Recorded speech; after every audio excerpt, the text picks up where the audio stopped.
Naging hamon para sa isang pasahero ang pagbabayad ng pamasahe sa jeep. Nakasabay niya kasi ang isang foreigner at di niya alam kung paano sasabihin in English ang pakiabot po yung bayad. To the rescue naman ng ilang netizen. Pusuan yan sa report ni Joseph Morong. Saklolo, foreigner ang kasabay sa jeep ng pasaherong ito. Like, can you, ang dami na nang iniisip, dumagdag pa ito. Ano nga ba kasi sa English ang paabot ng bayad?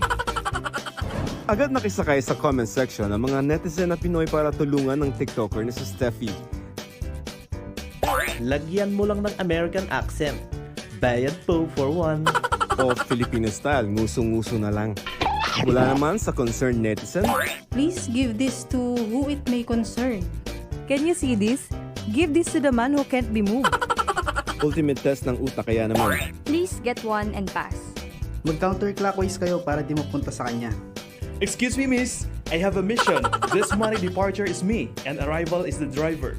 Please finish the mission. Thank you.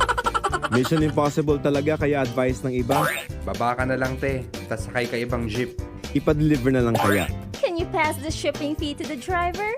Pwede ring i-chat. You know a place A to place B? This. P. Catch. Wala nang nagawa itong si Steffi, nakipag-eye to eye na lamang with sign language.